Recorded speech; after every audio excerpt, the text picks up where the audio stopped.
Hi, hello, what's up? My name is Liz, and you're watching for Booking Out Loud.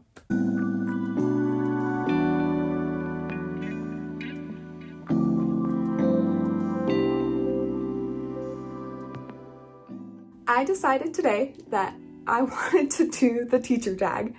I talk about being a teacher just a little bit on my channel, and this way you kind of know my background and where I'm coming from when I mention this little fact about me.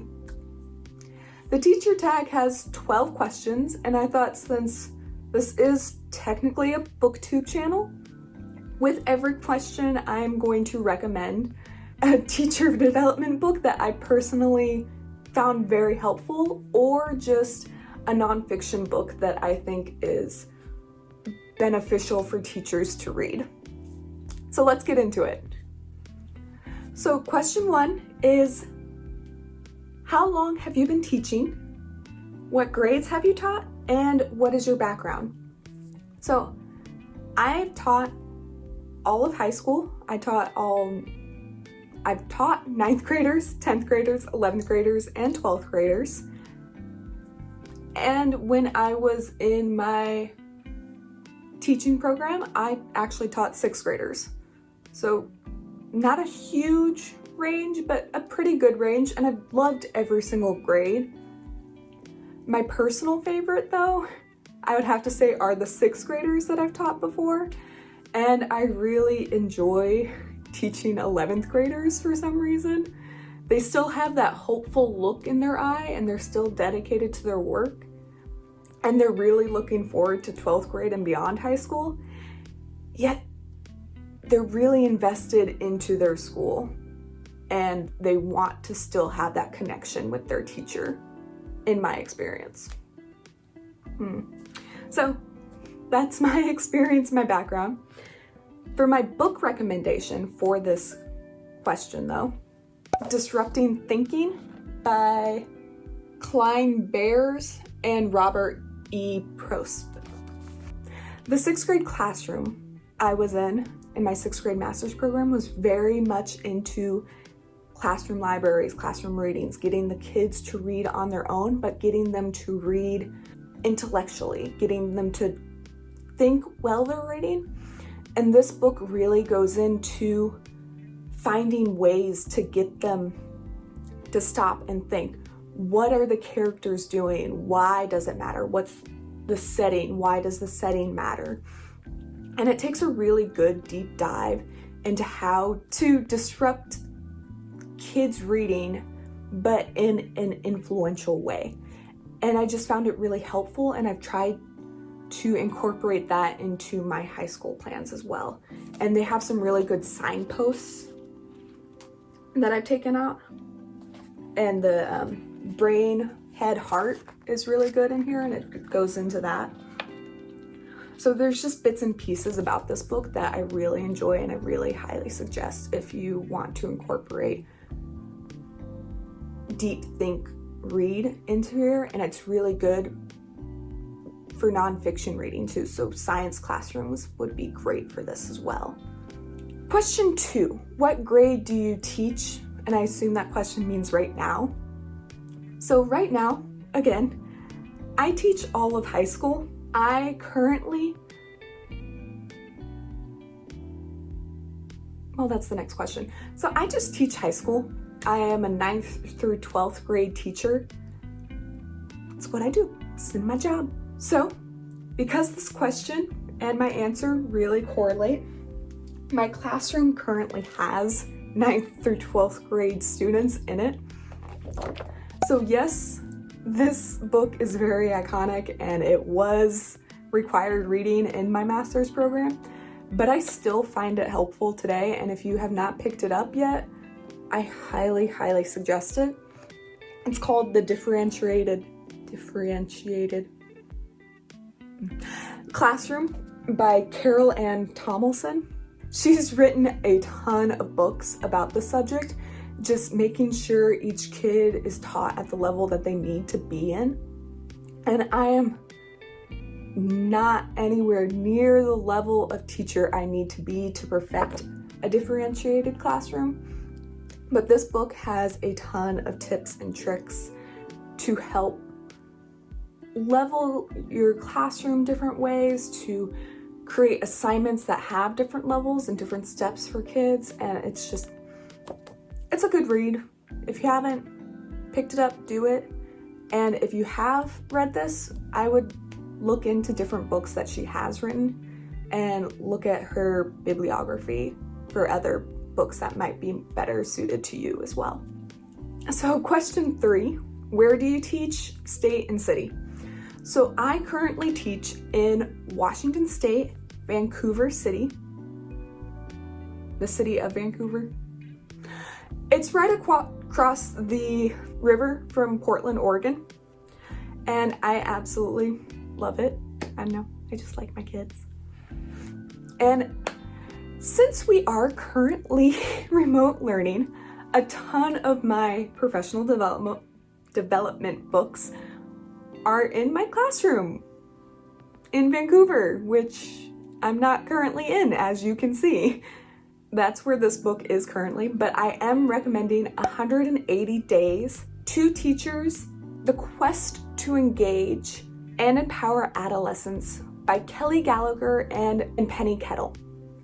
So this book is amazing. These two authors, maybe you've heard of them, maybe you haven't, they're very invested into getting kids to read for fun and read for fun in the classroom, particularly at a high school level. And so they decided to join their classrooms for a year and have their students talk to each other for 180 days. And this book talks about different things that they used in their classroom. They talk about strategies and books that they use, and just basically their curriculum, writing and reading. I like it. I found it really cool that they were on other sides of the country trying to do this and trying to get their students to interact. And I found it a very interesting read. So what's your school mascot is question 4. Our mascot is a thunderbolt. I like it. I think it's fun. Again, this book is in my classroom, but I highly suggest reading Grading for Equality by Joe Fieldman. I read it this past summer, and it talks about why the zero shouldn't matter anymore, why our grading system currently dates back to the 1800s and has its roots in the factory system, and how our current traditional system of grading is very inequitable for all students. It is very dense, so I'll warn you on that. But if you have time, because teachers have all the time in the world, everyone has all the time in the world, right? But if you have time to sit down and really ingest this book, it's a really good read, and I highly suggest it. All right, so question 5, how many students are in your class? So I don't think I really said what subject I taught. I don't think the questions really went into that. I'm an ELL teacher, so I teach English to learners of a second language. So my class sizes can really vary. I started my first year with one class that had 3 students, and it ended up having 12 students at the end of the year. And then I also have a class of 25. But I know in Washington, our class sizes are capped at 32. So right now I have, my biggest class is 23 students, and my smallest class is 7, although I think we just added another student. But again, I am a specialist, and it really varies as students come and go. The book that I want to recommend for this question, along with being an ELL teacher, it goes in for every subject, not just being an ELL teacher. I found this book, again, this past summer, Building academic language, I haven't been able to finish it yet, but right now it's just very, again, dense. So it takes a while to really get through it like you need to. However, it has very good ways to incorporate academic language in all subjects, not just English, not just science and history, but math. How do you build language acquisition skills in every single classroom? So question 6 is, what is your ideal class size? And I would say my ideal class size is between 20 and 30. I love how students are able to find friends and socialize in a class of 20, but you get below that and you have students that are isolated. You have students that maybe don't get along with a group or two groups, and again, are isolated, can potentially be bullied, and you don't have that much room to make different groups below 20 or 15. And then you get above 30 and your caseload is just incredibly increased and you can't fit that many students in a classroom. Point blank, it's a matter of size as well as workload. So that would be my ideal. So this is not a professional development book, but I taught US history last year, which was phenomenally fun. And if you are teaching US history, or really any class, you know our textbook situation is not the best. Please try not to teach from textbooks. Find other material if you can. And so I read Howard Zinn's A People's History of the United States, which is great. It has a very comprehensive history of the United States, and you get to learn a ton. However, it does ignore a ton of history of the United States. And so as a companion piece, Ronald Takaki's A Different Mirror, A History of the United States, is beautiful.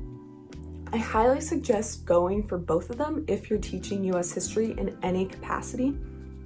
And I wouldn't suggest giving students this exact copy of text if you're going to give them this type of reading. If you're going to go with that, both books have a young people's history or a young people's version, and that's the text that I would give to students, no matter if high school or middle school, or even potentially elementary. But these books are wonderful and an amazing substitute for any textbook. So question 7 is, what is your favorite Starbucks drink? Honestly, I have not been going to Starbucks. I used to go a lot, but things happen. But if I do go, I guess it would be a chai tea latte. But I found a great recipe that you can just do it at home, and I will link it down below. The book recommendation to go to this question is Lies My Teacher Told Me by James Loewen. And again, teaching any type of history or even just questioning a textbook kind of lesson, it's a great companion piece. You just go into a story and we're like, did you read that in the textbook? Here's another account. Is it in there? Did you see it? And typically students are able to come up with the answer that's there. But it's also a great nonfiction piece for yourself. So question 8 is, what is your favorite online resource? Zinn Education Project is my favorite online resource. It's focused on history, again, but it has great videos, it has great lessons. It's also very local to Oregon and Washington. Howard Zinn is a Portland resident. If you haven't looked it up, I would go on the Zinn Education Project. It has everything. And then to go along with that, they actually partner with the Rethinking series, It's a resource that makes books for teachers on different subjects. I personally loved A People's Curriculum for the Earth, which is a literary project on environmentalism. And I've used, well, they have resources for everything from elementary school to high school English classes, not just environmental classes. It's keyed in to tell teachers that environmental research isn't just for the science class. And I'm really excited. I have not dipped my toes into it yet, but Rethinking Bilingual Education, it looks amazing and I really want to read it.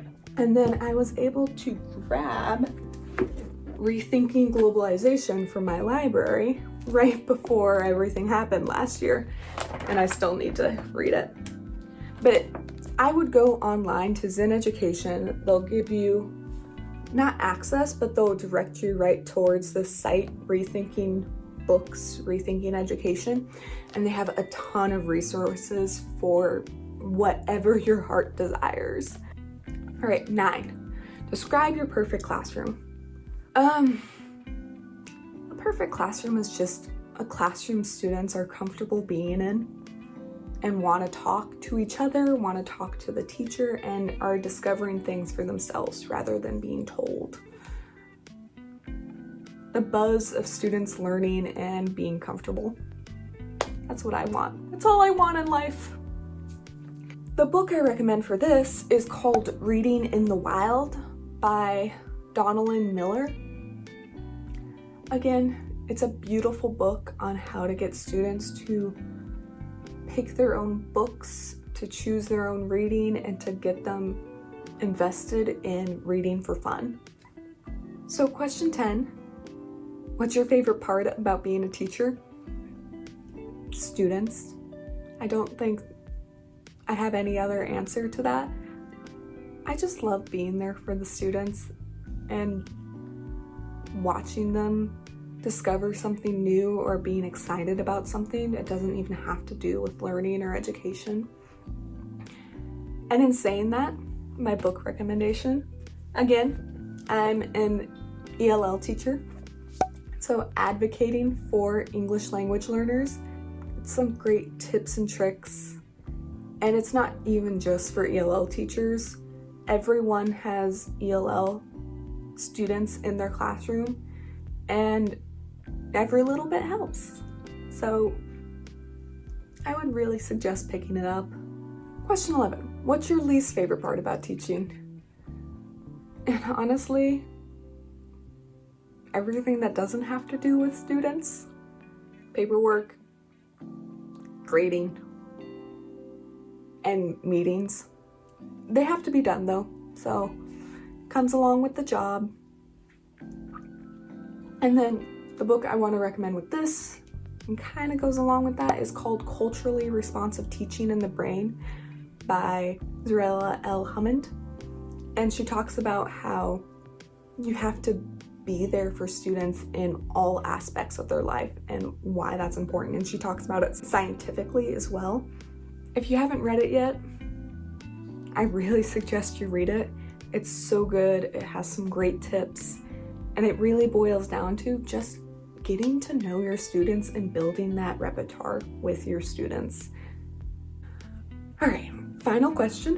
What advice would you give a beginning teacher or someone who's looking into being a teacher? Honestly, only do it if you are passionate about the students. It's a rough job. You're not paid that much. It became even more difficult with remote learning, which is pros and cons, always pros and cons. However, if you're in it for the students, it's a worthwhile job. And if you're not in it for the students, you're just gonna be very, very hard to work with for the students and for other teachers that are there for the right reasons. Subject doesn't matter, grade levels don't matter. What truly matters is that students are there, they're learning, they're feeling safe, they're feeling part of a community in some aspect, And as teachers, we're there for them to provide that environment. That's my suggestion. And along with that, professional development book, First Days of School. I was actually given this book twice when I became a teacher for my first year. My mentor teacher gave it to me and someone from my school gave it to me, which was pretty funny. But honestly, it's a really good book for a beginner teacher. It has some great just fundamentals, like how to organize your classroom and how to start structuring different things that you do in the classroom. So First Days of School, great starter book. So that was the teacher tag. Spoke a lot. I hope you either learned something or you found a good recommendation from me. If you enjoyed my content, I post every Tuesdays and Fridays. I hope you're safe. I hope you're happy. Have a wonderful day. Bye. Personally been benefited from? Oh, this isn't that one. I forgot. Where are you?